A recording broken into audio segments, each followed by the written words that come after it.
Bonjour à tous, bienvenue dans l'aventure ludique extraordinaire. Dans cette vidéo, je vais vous faire mon retour sur Everrain et vous expliquer pourquoi il vous le faut ou pas. Mais avant d'aller plus loin, comme tout petit créateur de contenu, sachez que chaque abonné compte énormément et reste la meilleure source de motivation possible. Mon bilan sera illustré comme toujours à travers 5 grandes parties et une conclusion finale permettant d'attribuer une note entre guillemets sur 10 étoiles. The Everrain, un jeu Légion Distribution issu d'un Kickstarter qui nous plonge dans un univers cataclysmique où un déluge sans fin fait rage depuis des années.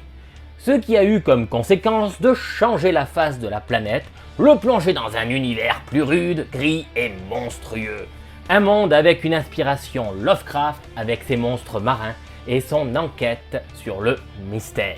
Et ce n'est pas terminé, car vous allez à bord de vos navires respectifs, car c'est un jeu coopératif, affronter les océans et les créatures qu'ils habitent pour percer son mystère, découvrir le grand ancien et l'empêcher d'arriver à ses fins, à savoir contrôler la planète et la transformer à son image. Bon, ça sonne un peu creux, mais la thématique marche du tonnerre. À propos de votre navire, vous allez devoir le construire, le développer et gérer votre équipage. Je dirais qu'il y a un petit système de postes d'ouvriers, car de leur positionnement influence l'évolution de votre bateau et donc de votre partie. Everrain dispose d'un système d'histoire multiple destiné à améliorer le renouvellement et donner envie d'y revenir. D'un système de bataille navale très bien pensé à travers une course entre vous et le Big Boss où le premier arrivé à destination a gagné. Un landcrawler type bac à sable où vous allez faire ce que vous voulez. Laissez-vous porter par les courants et profitez du jeu. L'imbrication gameplay univers est simplement très réussie. Bravo! Le matériel est un gros point dans un jeu. Si le matériel est agréable, facile à manipuler et joli, on a toujours envie d'y revenir. Donc, je vais commencer par l'insert. Clairement, il est top pour les figurines. Mais pour les rangements des pions, je pense qu'il y a eu un petit oubli dans l'histoire. Il y aurait 3 pions, encore on s'en ficherait, mais là, vraiment, c'est pas le cas. Il va falloir vous armer de petites boîtes. Pour ce qui est du matériel en général, il est qualitatif et juste dans sa conception. On n'est pas sur de la surproduction où on veut essayer d'en mettre plein la vue. L'accent est mis sur les figurines qui certes sont très jolies et détaillées, mais surtout sur le gameplay.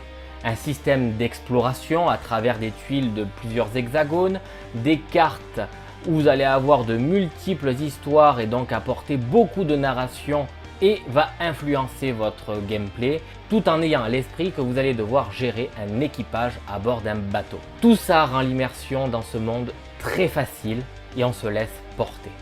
C'est un jeu qui demande beaucoup de place, mais dispose d'un plateau de jeu intelligent où tous les emplacements des cartes sont dessinés et surtout dans un sens logique.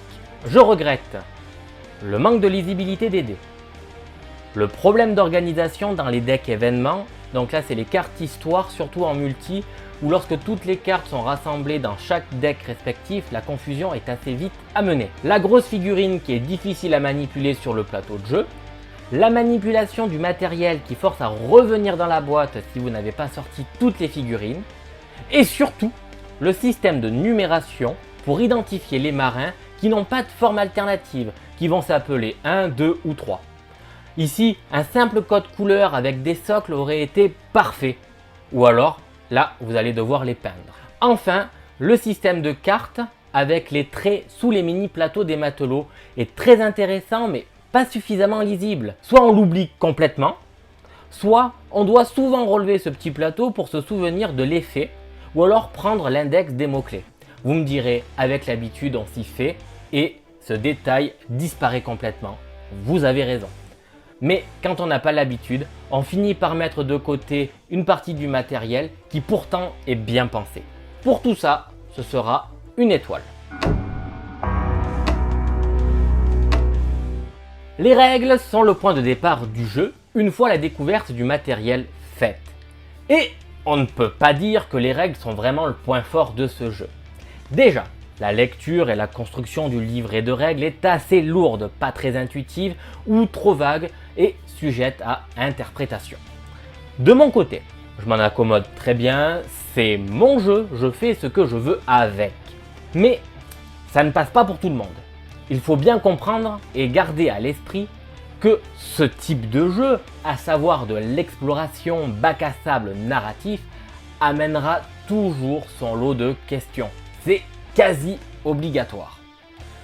Ceci dit, le jeu n'a quasiment, voire pas de règles lorsqu'il s'agit du grand ancien, qui d'ailleurs n'apparaît pas souvent et reste trop souvent synonyme de fin de partie très rapide quand il apparaît. J'ai déjà évoqué la problématique des déplacements de sa figurine, mais le gameplay est quasiment pas détaillé, d'où beaucoup de questions restent sans réponse, même sur BGG et après contact avec l'auteur.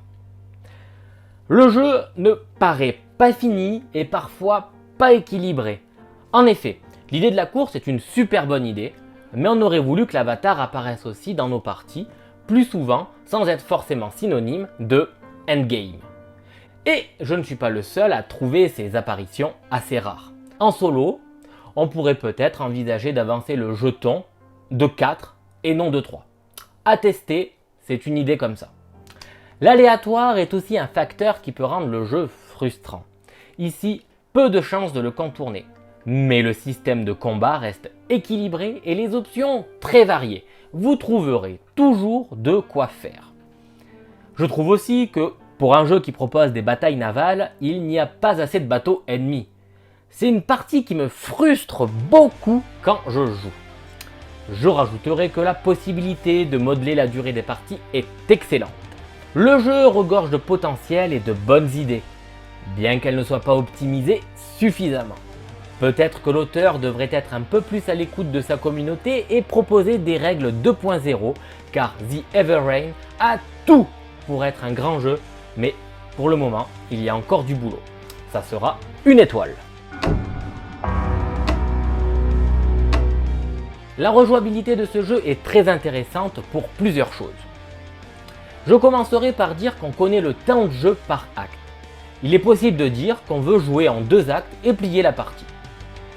C'est très agréable de ne pas être surpris par la durée du jeu, ce qui fait qu'on y revient facilement. Mais il faut d'abord passer la difficulté de prise en main, car vous pouvez tout aussi bien subir le jeu et voir l'arrivée du grand ancien plier votre partie très rapidement. C'est pour moi logique qu'une prise en main soit nécessaire avant de profiter pleinement du jeu. A contrario, une fois maîtrisé, le grand ancien ne vous embêtera plus aussi souvent, ce qui peut être frustrant. C'est mon cas, sauf si vous augmentez la difficulté. Encore une fois, je n'ai pas essayé. Et c'est ça qui est bien avec ce jeu, c'est la grande facilité que le matériel et les règles proposent pour construire le jeu qu'on a envie et donc d'y revenir à nouveau. Je continuerai en vous parlant de la multitude d'histoires à disposition qui vous feront jouer différemment à chaque fois. Quel régal de se dire, mais comment ça va se passer cette fois-ci? Bravo pour ce travail. Le renouvellement. Donc le renouvellement est pour moi ce qui différencie une partie d'une autre, ce qui reste et évolue entre chacune d'elles. L'impact qu'une partie peut avoir sur la suivante. Et là, pour le coup, bien que la rejouabilité soit énorme, le but du jeu et son évolution restent limités.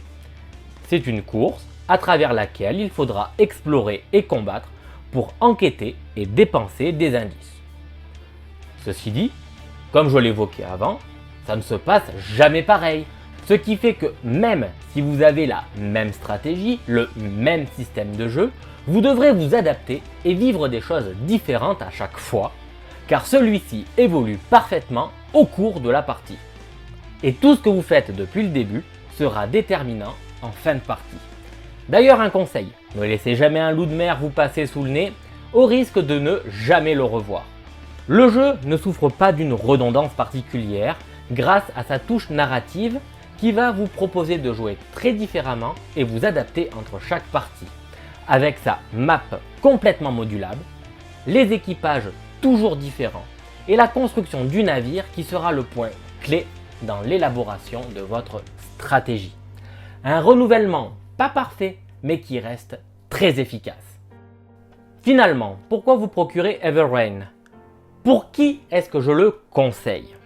En fait, si vous cherchez un jeu d'exploration narratif avec des affrontements, que les dés et l'aventure ne vous effraient pas, que le thème horreur, apocalypse à la Lovecraft vous branche, que vous allez y jouer à maximum 2 joueurs, car oui, vous ne voulez pas trop attendre entre chaque tour pour jouer, que pour le moment Mage Knight vous fait peur et que vous voulez quelque chose d'un peu plus léger, et surtout que tu veux jouer des bateaux magnifiques, alors Everrain est fait pour toi. Par contre, tu as besoin de règles très strictes, avec une réelle recherche d'optimisation façon poste d'ouvrier, que le coop ne te branche pas, là vraiment pour le coup, il vaut mieux passer ton chemin. The Everrain a tout pour être un grand jeu, mais demande pour moi une révision des règles, avec certains aspects de gameplay pour le rendre encore plus riche. Ce sera le mot de la fin pour ce bilan. Alors n'hésitez pas à me donner votre avis dans l'espace des commentaires et peut-être me ferez-vous changer d'avis. Sur ce, on se retrouve très vite pour de nouvelles aventures. Ciao!